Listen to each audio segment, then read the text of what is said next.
Well, hello everybody. Welcome to another episode of We Watch Shudder. My name is JD. Who's here with me? It's Michelle. It's Michelle. It's always Michelle. How you doing today, Michelle? I'm having a small panic attack, but I'm very good at masking it. Why are you having a small panic attack, Michelle? I don't know. Time is going by too quickly, and I'm wasting all of it, and I'm not making a lifelong impact even with my volunteer activities. They're still not going to matter in the long scheme of things. It's just been existential crisis Sunday. Oh, well. Yeah. I mean, at How least are you, it's JD? at least it's the big stuff, right? First, like the big stuff. I'm beginning to learn that, surprise, this might be another neurodivergence thing. The big stuff, I roll with the punches on the big stuff pretty well. And so, but then like, I hook my jacket on a nail and I'd lose my goddamn mind, right? So that's why I say that at least also sucks. Right, but what I'm saying is at least it's this weird dichotomy. Huge things, I think they're just so overwhelming that I'm just like, yeah, all right. Also, it's kind of like a background, like a universal background microwave radiation where that shit's just kind of always there. And then these little things jump up, and it's like, anyway, this is the therapy portion of the show. You got right into therapy portion. I will never ask how you're doing ever again. That's fair. It's also great because we talked for like 5 minutes before we started recording, and that's how good I am at keeping my anxiety low. Because I was like, let's talk about it on the episode. Don't mention that you're anxious. Don't mention that you're worried that you're harming the planet more than you're doing any good to the planet, despite your best efforts. Save all that for the show. The good stuff. Right. These are the kind of things that the people want to know. Yeah. Do you know how hard it is to be a nerd who loves video games while also being a person who values being the busiest fucking person on the planet? Because I'm having a real hard time doing both this week. Did you know how shockingly easy it would be to destroy planets? I mean, yeah, because we're doing it. No, that's what I'm saying is like, man, if I hadn't seen it, like I would have been like, wow, it's... Really, all you got to do to ignore to destroy planets is just like ignore stuff. Yeah, I figured there'd be like some Galactus or something involved, one way or the other, but no, you just ignore stuff. Mm-hmm. And it's then pretty the planet's incredible. just gone. It poofs off because you weren't paying attention to it. It's like Tinkerbell. It poofs off. I don't know what that means, but that's like Tinkerbell, where if you don't believe in her, she dies. Is that what poofing off is? Dying? Yeah. That's the Disney equivalent. We got to work that in somewhere. He poofed off. He poofed off. We can start using it in play. We do watch a lot of horror movies, so you start using it in place of fuck off, just like, oh man, poof off. Poof off. Oh, I could use that at work. Corporate friendly. Do it. Well, speaking of poofing off. Yeah. I poofed off when I watched this movie. That sounds like jack off. Oh no, I don't like that. I was thinking just gonna say we may not want to use off. that. Yeah, might not want to use that terminology for this movie. No, poof off. Oh my god, I do love the idea of a dude doing it and then just powder comes out though. I do poof off like a fucking puffball mushroom. Yes, just exactly. Just like, brother, you need to drink some water. Holy shit. You are so dry. Dehydrated as fuck. Yep. I think you need to drink anything at all. Water? You need at least Gatorade. You need some fluid. electrolytes ASAP. And a doctor. You need fluid and a doctor. Yeah, you probably need a lot more than that, too. Probably more than one doctor. Anyway. Yeah. Possum. Who would handle that? Yeah, Possum. Possum is the movie we came to talk about today. You probably saw that in the episode titles. Quick side note, by the way, if it's your first time tuning in, thanks. I always like to make sure we mention that. Thanks for checking out the show. Shit always gets weird. We talk about weird movies. Sometimes we talk about real scary movies. Sometimes we talk about, frankly, kind of dumb movies. Today, we're talking about Possum. This is one that I had, has been on my radar for a while. Like, the promo image, you know, you get that weird grainy image of like a bag on a bed and it looks like some spider legs or something coming out of it. And you call it Possum and you're just like, wait, no, that's That's a spider of some kind. Definitely not a possum, but also a weird grainy photograph. What the fuck is going on here?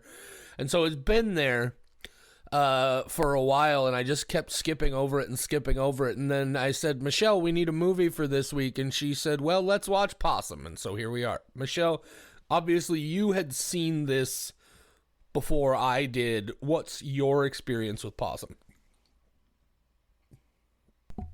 Oh, I forgot to unmute myself. I'm a professional. I was typing. My keyboard is so fucking loud that, like, I was like, oh yeah, I was gonna have one thing in my notes and I had to go type it up really quick.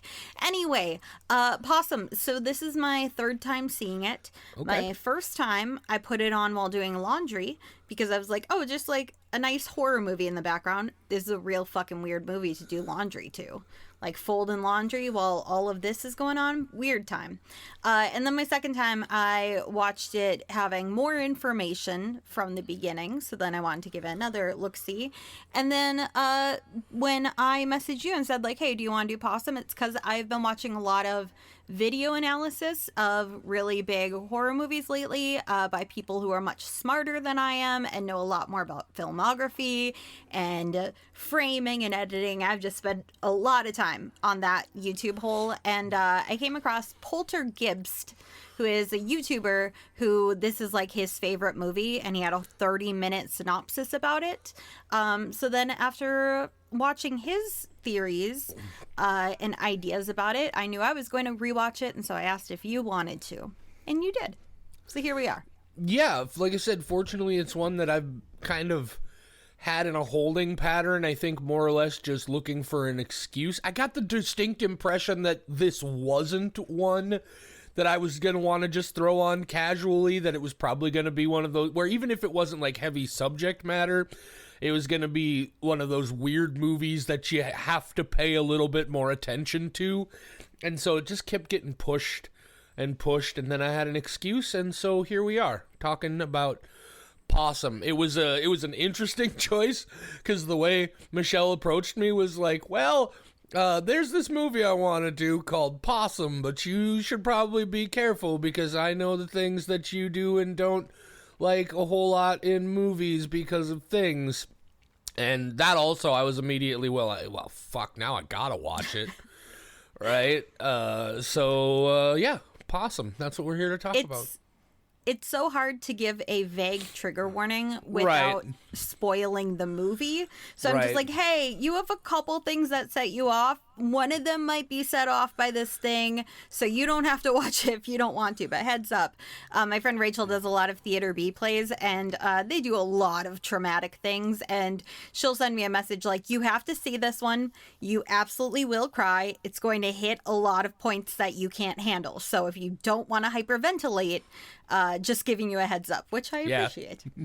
Yeah, that's definitely helpful in those situations, and certainly was here, and at least, and I had already, because part of the description of the movie that we'll talk about here, in fact, let me just hit you with the descripty script from Shudder. Should I do that as long as we're talking? Absolutely. All right, so we're just doing the first sentence, the first line from the Shudder description, because this is available on Shudder. It's also available for free with ads on a variety of things like Tubi and whatnot. You can watch it for free on Amazon. That's how I watched it, but it is out there. It's pretty easily accessible. If you don't have any money, it's on Tubi. Tubi is simultaneously like a giant frustration and a giant like godsend in a lot of ways, but we don't need to talk about that. Anyway, they have so many new releases every month, more than any other streaming service. It's crazy how many independent horror. I get the feeling that Tubi is probably the kind of service where, like, as long as you are able to meet the requirements they need for their system, they'll just take anything. I'm starting to get that impression there. But which, I mean, good for them. I can't keep up with the releases. Yeah, it's so many. It's madness. Okay. Possum. Disgraced children's puppeteer Philip returns to his childhood home of Falmarsh, Norfolk, intent on destroying Possum, a hideous puppet he keeps hidden inside a brown leather bag. From 2018, written and directed by Matthew Holness. Possum. Michelle. Yeah. You want to hit us with your spoiler-free thoughts? Yeah. Okay, Possum. This is my third time seeing it. I like it more each time I watch it. The first time, I'm very bad at picking up metaphors and symbolism. I just take everything literally. So the things going on in this movie that we'll get into in the spoiler section, I was just like, wow, this guy has a weird life. You know, I'm just enjoying what I'm being shown and not thinking of the implications until I rewatch it. That's generally how it goes. I like to take things literally. I think I'm still recovering from Ari Aster's Hereditary, the ending being literally what happened. He's like, that's not a metaphor for anything. And I think it changed my view of things, of just like, wow, things sometimes aren't metaphors and life's just really fucked up in these films sometimes. But I definitely caught on to what was going on at the ending. Rewatched it the second time after looking at some theories. Really enjoyed it that second watch. And now third watch, every time I'm just finding more to enjoy, but also like it gets scarier each time I watch it. Like there's not like jump out of your pants scary, except for one part that did make me jump even though I knew it was coming and I forgot about it. But it's unnerving, and I think it makes me more uncomfortable the closer I get to these characters. And I like that. We do our scores generally based on our level of enjoyment of film. This one's goofy because I don't enjoy watching this movie. I have a real bad time watching this movie, but it is technically like close to perfect as far as horror is concerned for me. I mean, it's completely opposite from stuff like 28 Days Later, so don't even get me started if you're like, but your favorite movie, shut up. That's not about that. I know it's not Psycho Gorman. But in its realm, it is definitely very, very good at the subgenre it is in. So I'm going to go with a 4.78. 4.78 skulls from Michelle on Possum. It's slightly better than 4 3/4. Yes, exactly. It's just a little bit. Gotcha. Never again will any of my scores end with a 0 or 5. I'm done with that. From now on, we're getting into the hundreds, and eventually we will get into the thousands. That I've never been able to pronounce that word. Thousandth? That was thousands. I've never. A DTH is a bad letter combination. Whoever decided that was the way to go should be, well, they're dead for sure, but. Ugh, I knew a guy who caught DTH once. He had to get some medicine from the doctor. That's why you wrap it before you poof it.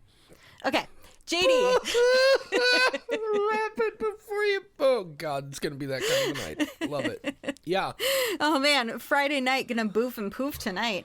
Okay, what kind of fucking party am I going to? A boof and poof party. Boof and poof. Bring your own boof and poof. JD. Yeah. I would like to get your thoughts on this very serious, upsetting movie, and I would like to stop talking about poofing, even though I'm the one who's doing it. Fair. Like I said, I definitely got an immediate impression of what you were talking about when you reached out and said, hey, you might want to be careful with this one, because, I mean, like I said, the description includes disgraced puppeteer. And when I hear disgraced puppeteer, I immediately start thinking, oh, what did this guy do to children? Or what did he do that involves children? Because puppeteer, right? But, wait. Oh, because puppeteers are involved with children. Okay, I was like, what are you saying about puppeteers in general? That's because where I make went. the same assumption that the one character in this makes, which is that puppets are specifically always for children. But anyway. I got you. I'm torn on this movie because I think I do need to see it again. Because I kind of have two interpretations of I'm not sure. I'm in that sort of same boat of after one viewing, I'm not entirely certain what is literal and what isn't. I have a couple of theories, but I'm not sure, like, under one of those theories, I'm not the biggest fan of this movie for a couple of reasons that we'll talk about. Under the other one, I'm more I understand more of what the movie was driving to do, but still I wasn't quite as taken by this or affected by it as I was, not that I was expecting, but that I was at least prepared for. And there are little things about it that I'm probably going to be real nitpicky on, but overall, for right now, I'm going with the 3.5 skulls. Okay, 3.5, a respectable number. With the understanding that when I have a chance to see it again, and it's definitely on my high profile see it again. I tried to get it watched again before we did the episode, and I didn't have time. But yeah, I got some thoughts for sure. You definitely picked a good one for conversation, I think. Yeah, and this is gonna be good because after we do the recap in the spoiler section, I want to hear your theories because I feel like I very solidly understand 90% of this movie now. After, watching a bunch of videos on it and then rewatching it. But each time I pick up hints that give me a little more solidified, like, yeah, that's definitely what's going on. So I'm going to want to hear your theories after. All right. Or when we get into it. Well, I'm glad you want to hear them because, man, it'd be a weird episode if you didn't. Ugh, I do still have Death Stranding paused on my other screen. So maybe while you're telling me your theories, I'll just be out here, like, hooking up the chiral network in Australia.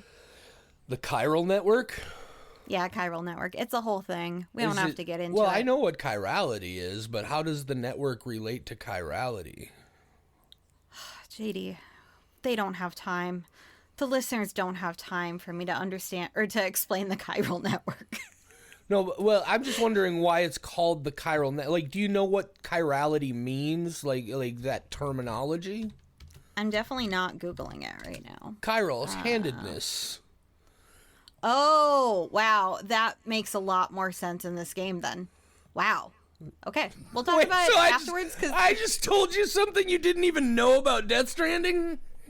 I didn't know the word chirality was a word. I just knew chiral from the game. I've never heard the word chirality in my life. Yeah, I learned all about chirality in high school chemistry. It's, handedness is two molecules they're like mirror images of each other, like your hand. Chirality, same structure but mirror. Yeah, I imagine. I like Death Stranding so much. It's really fucking weird, and then I learn things like that where I'm like, oh, hands. Okay.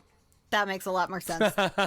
There's things that are like based on real life things. And then he has characters named like Hartman, who has a heart attack every 23 minutes. And Die Hardman, who's a military guy who's very like into Die Hard. And then you got Dead Man, who is Frankenstein's monster, essentially, where he was dead and was brought back to life. I clearly made a terrible mistake. Let's move on. I know. Hideo Kojima is my favorite. Yeah. Okay. All right. So that's Possum on the spoiler-free side. It is a heavy movie.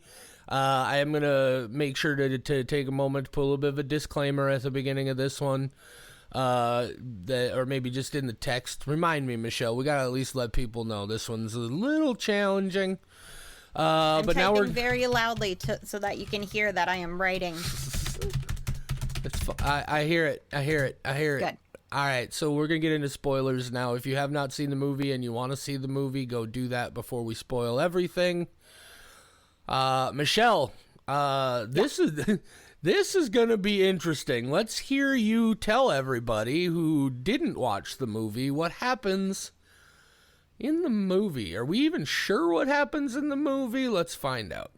We'll all find out together. Okay, so Philip, he was a puppeteer, not so much anymore. And he's not a very smiley guy. In fact, I don't think he smiles a single time in this movie. But I also understand that he's a very sad guy, and it makes sense. If I had his life and I was a disgraced puppeteer, I probably wouldn't smile either. So he goes back to his home that he owns, that his parents lived in before they burned up and became teeth. More on that later. And Morris is there, living there, and everything, like all the descriptions say stepfather, but I totally get uncle vibes. Oh, he calls him his uncle in the movie. I know, but I also didn't know if that was like an affectionate thing, not an accurate thing, because he does call him uncle, but all the descriptions on Shudder and IMDb call him stepfather. Well, my whole problem with stepfather is both of his parents are dead. Yes. They died in a fire. together. So it's like, Right. did the So mom this is- marry more? It does not make sense. So uncle, for sure. I don't know why all the descriptions say stepfather. Anyway, Morris, he's an uncle. You know the type. They're sometimes really fun. They're sometimes really creepy. Morris, because this is a horror movie, falls into the second category. He's a real creepy guy. Philip doesn't like Morris. I wonder why. We'll find out later. Philip meets a boy on the train and talks to him, and it's very awkward. And then he's just walking around his hometown and being very awkward and sad and like standing outside the school for a little too long. Gets called perverts by some school kids. Throughout the movie, we start getting little glimpses of something in a bag that Philip has. And, we don't fully see it for a while, but bit by bit, we're like, oh, there's an extra horrifying thing that's going to be coming, and it keeps coming out of the bag by itself, and what is it? And it is a puppet with Philip's head and 8 legs like a spider.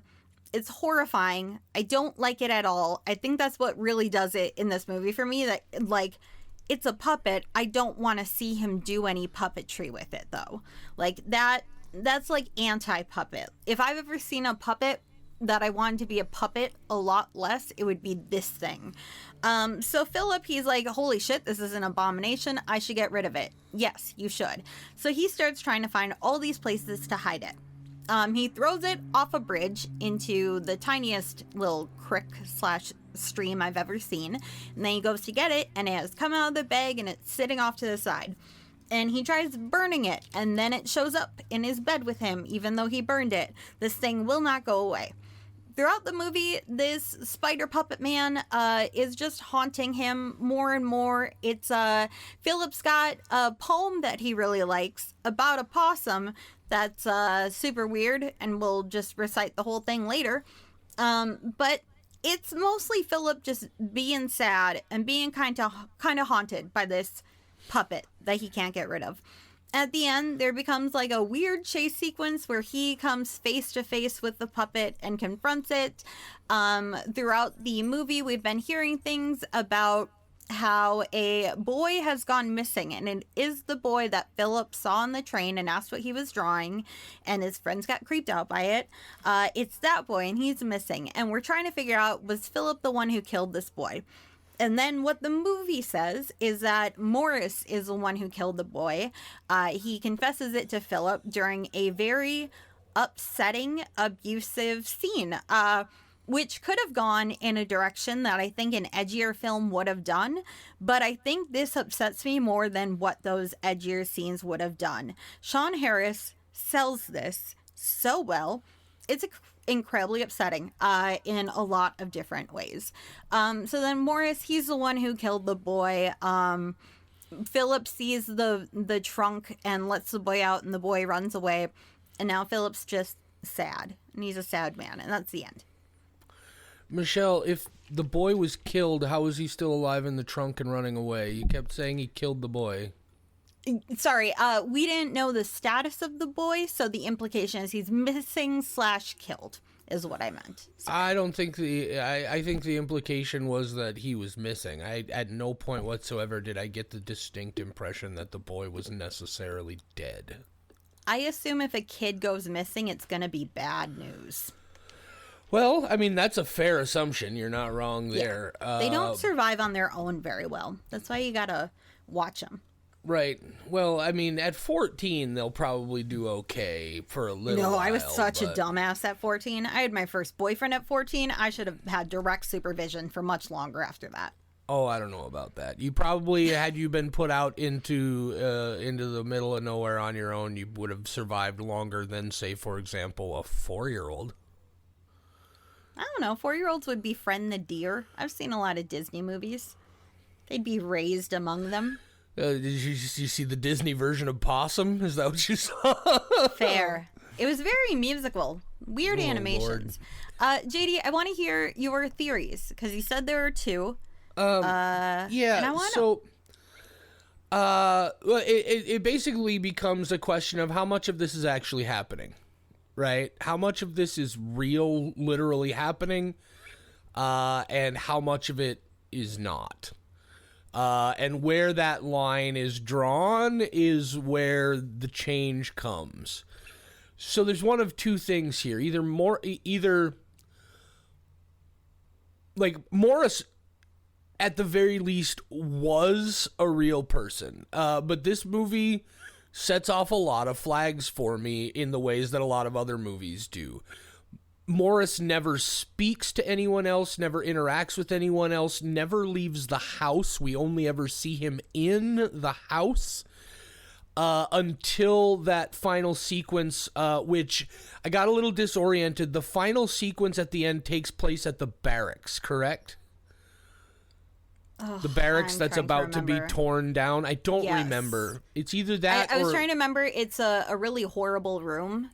And I didn't know if that was on his property. No, it's the room in the house that Morris keeps telling him, teasing and taunting him to not go into. Okay, so it is the parents' room. Yeah, okay, yeah. I was trying to remember the one with the teeth in it. Yeah, well, and this again is why, because it's in that room where it happens. Yep. He goes in, okay. And this is part of why I want to see it again, because there are little details that I missed along the way. But even in that sequence, Morris doesn't interact with the boy. He interacts only with Philip, and he's dead before the boy ever comes out of the box.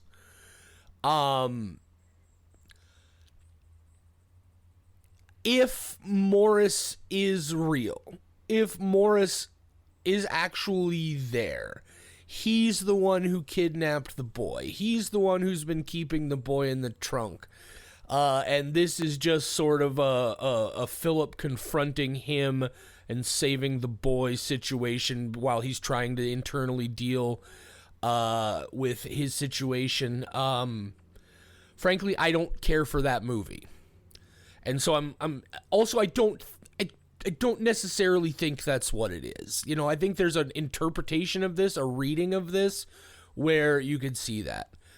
The other side of possibility is possibility.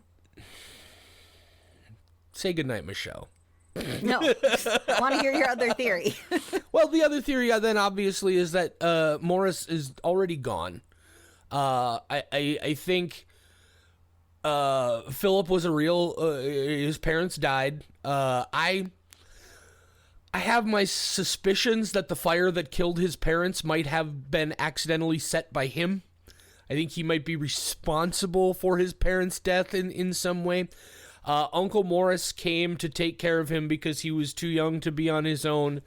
Uncle Morris spent, and while there's obviously an element of childhood sexual abuse here, I see it as an element of more just all around childhood abuse. It wasn't specifically about that. It's just another thing that Uncle Morris did to him among many, many other things, because Morris is a terrible person.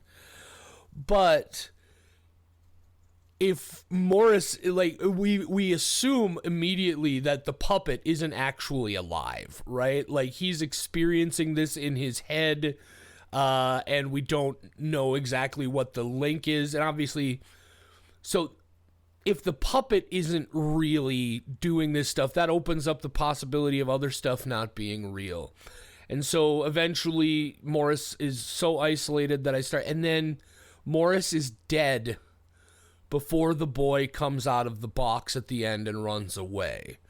Right? So even though there's that scene where ultimately 3 people appear in the scene, Morris is already dead. Anyway, so my theory is that Philip kidnapped this boy. Kept him in that box in his room. I don't believe Morris is there. Morris is entirely in his head. Morris is the memory of what Morris did to him.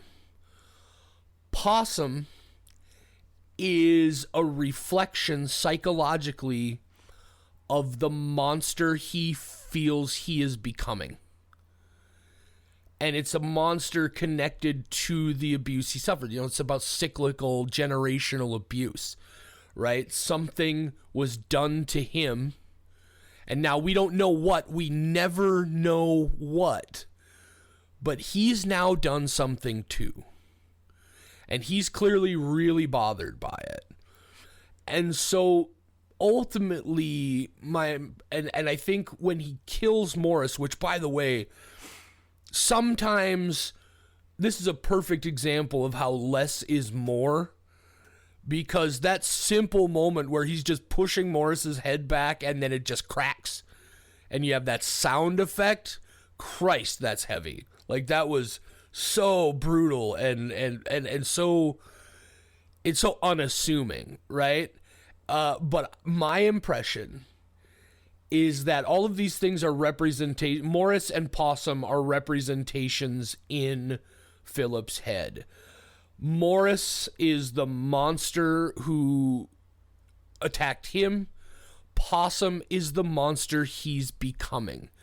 And he's trying to sever that connection. Possum continuing to come back, even though he thinks he's destroyed it, he thinks he's put it away, is him not successfully dealing with these things, right? He's trying to just stuff it down.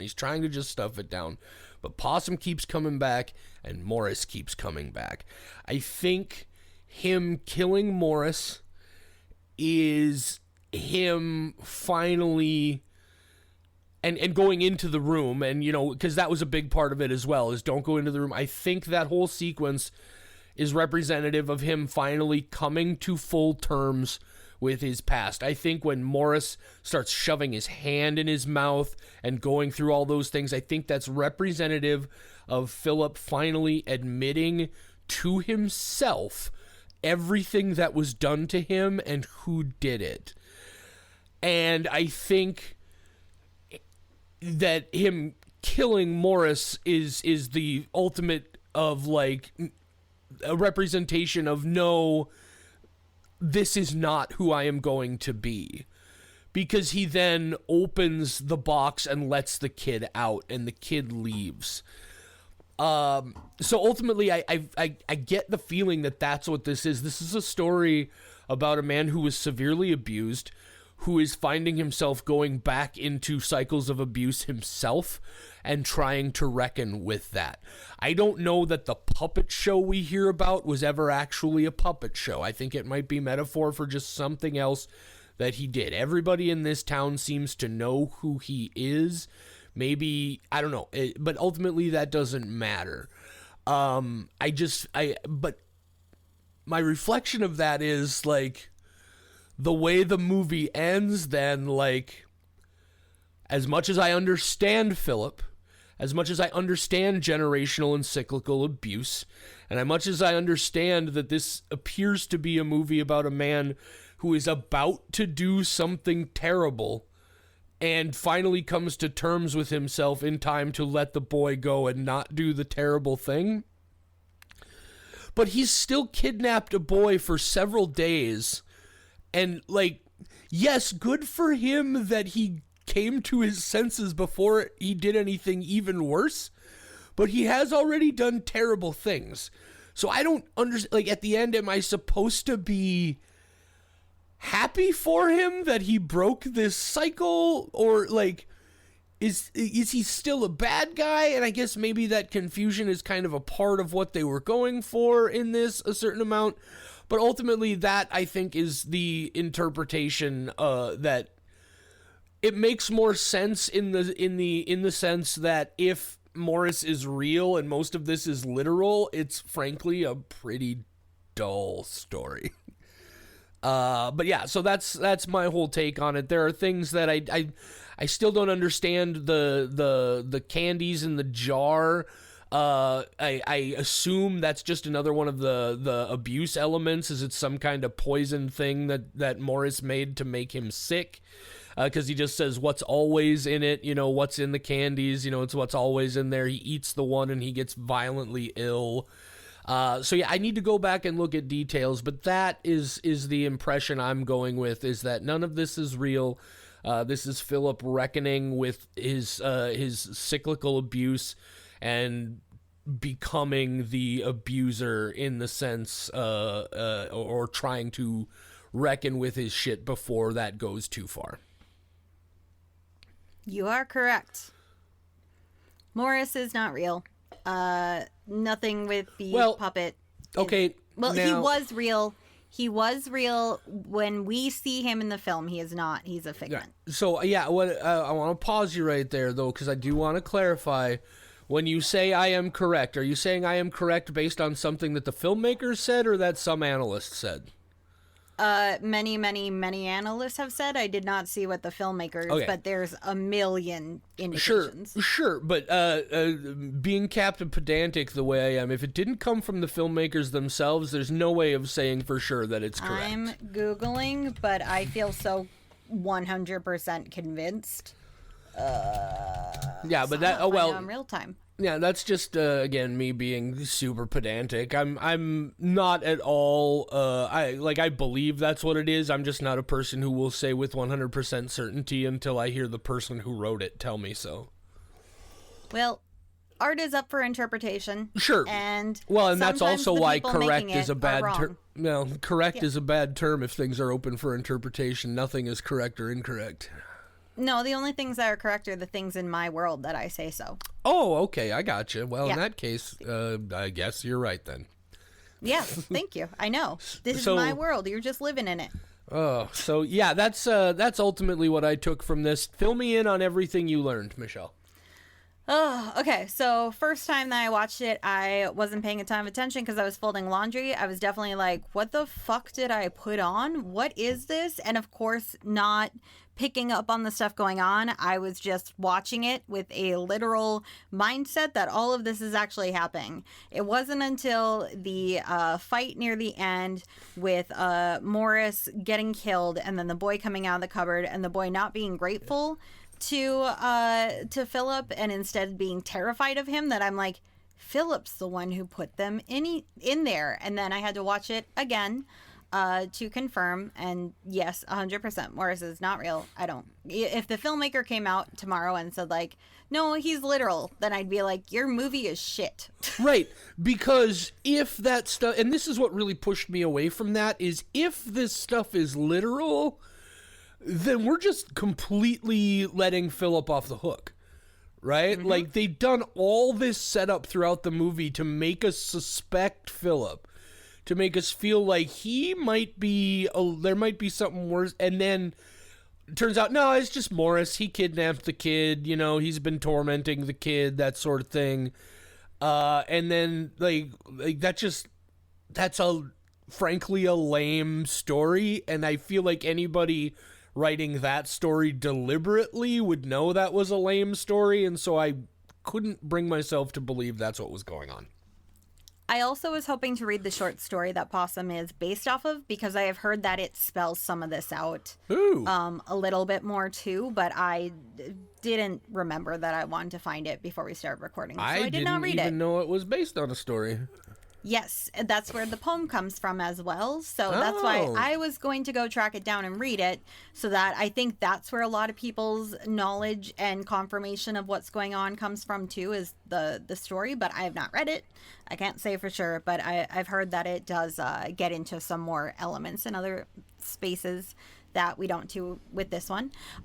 The reveal that Philip is the one who kidnapped the boy is why this is so upsetting to me, because I definitely think that he did something with children, and that's why he's a disgraced puppeteer who completely fled to his hometown. I am concerned about his mindset, and this entire time I was feeling so sympathetic to him, and especially during his fight with Morris. Like, that scene is very upsetting, and then to realize that he was kind of doing that to himself because of the horrible things that he's done or might be capable of doing in his fighting, it's really upsetting because now he becomes a complex character instead of this character that I've just felt sorry for an hour and 20 minutes. That is also why I like it so much, though, because I think that people are complex beings, and I like seeing a complex being that I don't know, and I can't say, is this a good or bad person? Like, this is such a weird niche to be in, and I like that. Yeah, there is a complication with Philip because, I talk about at the end there about how he just lets the boy out and the boy runs away, and inevitably there's gonna be consequences now, right? Like, this isn't just the story's over, he let the boy go, everything's fine, right? Like this kid is gonna go find somebody and tell them exactly what happened. And so, like, what happens from here is an interesting question, but yeah, it's he is a very complicated person, and I like that implication that, like, yeah, sometimes stopping somebody after they've done something bad, but before they do something even worse, is the best you can hope for. And at least, I mean, there's a certain redemption in that, at least, in the, at least you came to terms with your shit before this went even further than it already has. But, yeah, very, very complicated character. There's one thing that I picked up on this third watch that I hadn't in the previous two, and I don't know if it's deliberate or not, but it really stuck with me on this watch. And it's when Morris and Philip are having their first conversation in the kitchen, and he has the bag or the puppet, whatever. I think the puppet might be out, and Morris sees it, and he says, "Did you show that to children?" With the way that the camera is framed, it's like he's looking at Philip's crotch because he's seated and his eye line is going off to the side. And I think in this movie that might be deliberate. If not, it is a very good scene, but that really stuck with me this time. I think the second watch, I knew Morris wasn't real, but I didn't know how guilty was Philip going into this. And this third time, I feel like he did something way worse than I suspected him of doing in the first two viewings of this, because he did just up and leave where he was. Like, disgraced can mean a variety of different things, but now he's in this town and he's fighting these urges he has with this new boy, and it's like, did he attempt to do something with a kid back in his hometown and was found out? Or not his hometown, where he was working? There's just I feel way ickier about Philip on this third watch, and I think it's because that scene in particular, while I was watching so closely now and knowing that Morris is just a figment of Philip's imagination, the quote, "Did you show that to children?" just really stuck with me more than anything else on this watch. Here's another thing about the movie. I'm not sure, because if Possum the puppet isn't real, if it's part, like, see, I guess let me ask you that question. Did you get the impression that that Possum is not in the, like, there is no puppet in the bag, right? Like, this Possum puppet doesn't exist at all. It's not like a puppet that he made and then occasionally he falsely imagines it coming to life. Like, I think the puppet itself might not exist at all. Did you get that impression in any way?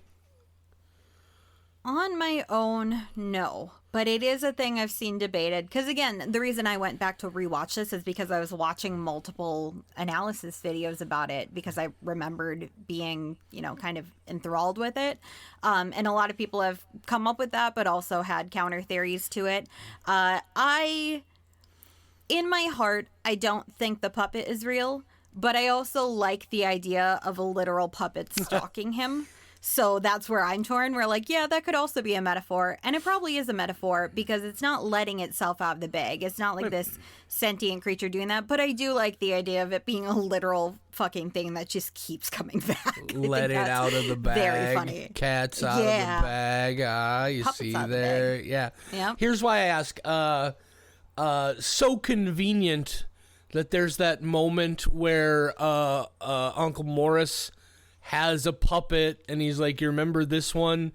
And then he's got like I don't think the puppet exists at all. I think, again, if Possum the Spider-Man puppet, not Spider-Man, Spider/Man Spider puppet, represents the monster that Philip is becoming, then I think puppetry itself is a metaphor for child abuse.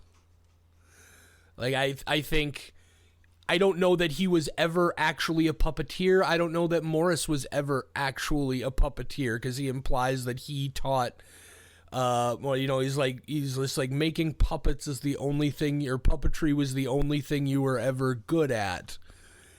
And man, the implications of that, if we start to look at puppetry as a metaphor, are heavy, right? The only thing you were ever good at was abusing children. Holy shit. Like that's heavy stuff. But so yeah, I'm not even entirely certain that the puppet ever existed. I'm not certain that there was ever, because nobody else ever mentions anything about a puppet show, right? Like people just know him as a pervert. And I think you're right. I think there was probably something where there was an incident maybe where he exposed himself to children, and that's where it started, right? And everybody knows about it, and that's why they're calling him a pervert and that sort of thing. So yeah, that's where I sit on that. And on it, in my belief, as far as the puppetry as a career piece is concerned, I feel like Morris is into puppets, or was into puppets. Not necessarily a professional puppeteer, but liked it because it got him closer to children, and that got passed off to Philip. Yep. Yeah, and that's the detail that doesn't, you know, it could still go either way, because it absolutely could. Doing something working with children, yeah, that's definitely a thing that, and maybe that's all it is maybe it's just a metaphor for interacting with kids or something, I don't know, but yeah, it's but so yeah, for me ultimately, I think when I have a chance to see it again and really sort of bear down into the details, I have a feeling I'm probably going to end up liking this even more, the same way that you have. But on that initial watch, it's uncertain, or at least it was uncertain enough to me that I was like, I'm going to have to sit and do this. I'm going to have to actually just chew my way through it to really start to get an idea of what I think is really going on here. And yeah, I do appreciate something you mentioned in the description is they handle the reveal of the abuse in a way that a different movie, a movie that was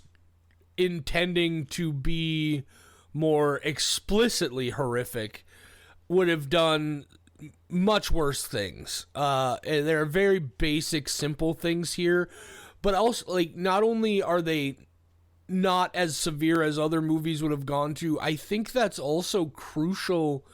You know, like the most severe thing that happens is Morris shoves his hand down Philip's mouth, right? Which I say the worst that happened, as not to minimize it. It's fucking gross.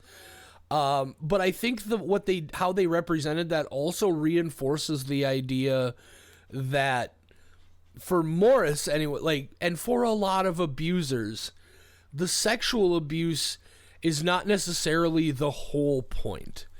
It's just another thing and another way you can violate someone, another way you can abuse and have power and control over somebody. And I think that's definitely what we saw here with the poison candies and everything else. I think the idea was that this was a layers of abuse situation. And there was a point I was going to, and I just completely lost it. But yeah. I can follow up with it because there's the part that it's because that scene exerts so much control immediately. Yeah. Philip is an adult and he's just commanded to do these things and automatically does them and becomes that child again who can't fight back. And I think that's why, like, it's such a dumb thing theoretically to make somebody open their mouth and put your fingers in there. It's the fact that Philip does it. He clearly doesn't want to. He's fighting it, but he will listen to whatever Morris tells him to do because that's what he's been doing his whole life. That's trauma response, right? That's exactly. Yeah. So I think that's why they could have had Philip get sexually abused by Morris. And that's what I thought was going to happen when he was having him pull his pants down. I was like, okay, it's going there, I guess. But like having him be spanked as a grown man is probably even more humiliating for him to be reduced to that child again. And again, if all of this is metaphor, if all of this is happening in Philip's head, most of what happened to Philip was when he was a child, right? Those are the things. And we see that in his demeanor. It's a thing you see a lot of the time in these situations is there is a certain, I forget the terminology, but people who suffer abusive trauma in a lot of ways tend to get mentally locked in that age frame, right? It's an arrested development situation where I imagine there are a lot of ways that Philip perceives the world and interacts with the world that are still, he might as well be a 10-year-old boy, right? Because he's just stuck there. And that's the real power of abuse, right? And torture. Let's it's the same word, right? It's the same situation. People, you can have the strongest person in the world, but once they've been broken, like they will be in so many ways until they've healed and been through treatment, be powerless against the person who broke them. Because that's the person who broke them, right? And so they will just do whatever that person says. They will become a completely different person in that person's presence.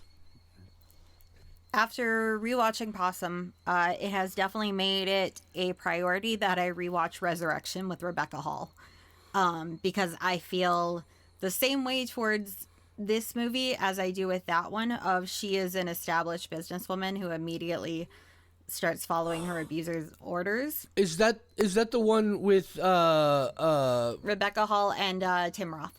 Yeah, with the pregnant lady or whatever. Yes, but don't say sort too of much more. Right. Yeah. Okay. Yeah. I remember now. Yeah. Yeah, that was one that I really loved, and I feel like this hits those same notes. That was the one that had the article with the headline that just fucking gave everything away. Yep. It was that one. Goddamn headline. No. Anyway. Now you're mad. It's no, been that's 2 years, 2.5, and it's understandable. I still can't believe. I get why somebody would write that. Why would Craig Engler, the head of operations at the time at Shudder, repost that article with that spoiler headline? Anyway, it's fine. He was a good guy. On the day it came out. On the day. Come on, Craig. Also, I have to admit that a lot of that is also my own fault for analyzing movies on the level that I do. So, God, it's my fault for loving movies too much that headline gave everything away for me. Yeah, it's your fault. The headline explicitly mentions the end of the film in the headline. Why would you share that? This coming. Oh God, the big end of the film. Get the fuck out of here. Anyway, we're talking about Possum. Well, I don't have anything else to say about Possum. The one thing that I can say with Poltergeist and his thing was, I did not know what Possum would have stood for. And his theory is that it's because he's trying to get rid of the puppet out in the open. And what does the possum do? It plays dead right out in the open. And so I like that theory because I have no other explanation for Possum. Well, also, playing dead is a thing that a lot of abuse victims do to get through the abuse, right? Like they dissociate, they play dead, they just disconnect. And so that, I think that probably has a lot to do with it. I definitely want to find this short story or whatever so if you locate it, I should just say, I want you to find the short story and then give it to me.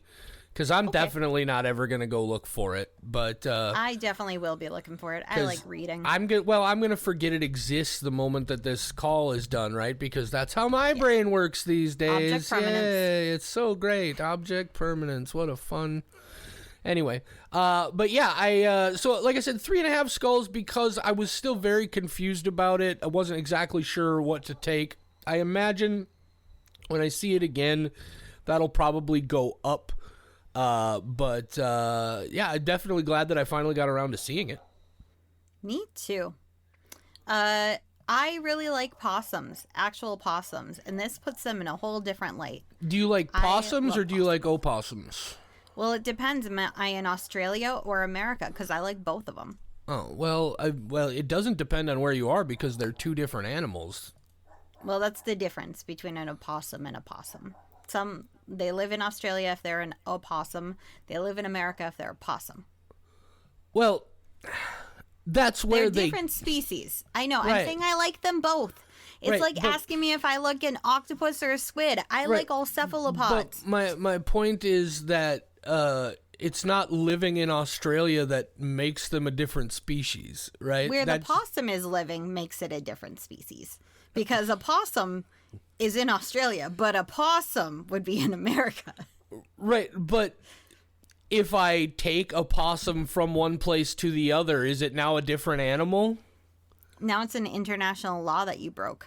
So that didn't happen. My point, Michelle, is that yes, they are native to certain areas. Captain Pedantic. Well, they originate in Australia or America. I like possums and opossums. Did that answer your question? They're very similar. I like them both. Okay. Well, that was. I just wanted to make sure you were talking about the right animal, Michelle. Yep. And I was. Were you? Yeah. Were you? Are you sure? I'm 100% sure. Which one was I talking about? You were talking about possums and asking if I liked possums or opossums. That was your question. Right, but which one did I think you were talking about? You thought I was talking about opossums because I said the word possum. I didn't think you were talking about anything. That's why I asked to clarify. Dun, dun, dun, dun, dun, dun. But the reason you had the question is because I said possum and you went, "Oh, does she know it's a possum?" No, the reason I asked the question is because everybody but me is an idiot, and I'm the only one who knows the truth about anything.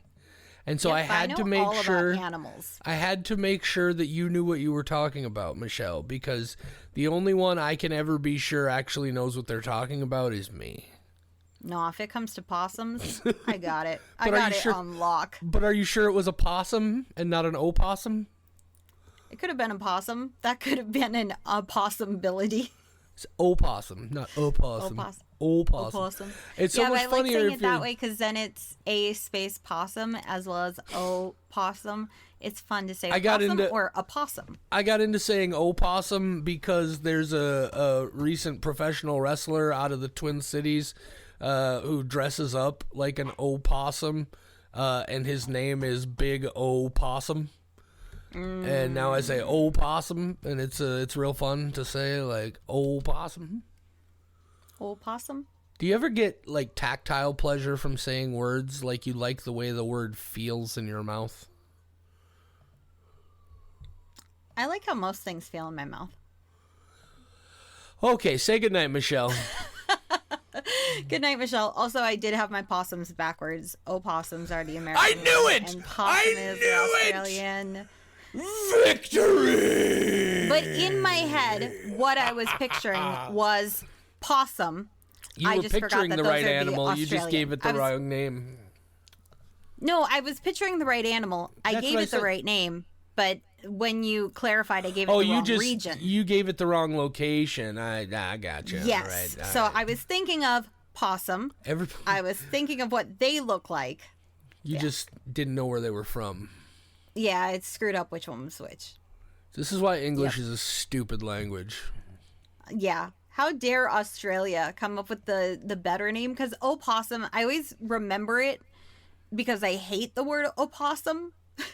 So the fact that like the ones in America are named that, I hate it. And you hate the word opossum because you never even knew it existed until somebody pointed it out to you and you were just like, what, we've all just been fucking saying possum wrong the whole time?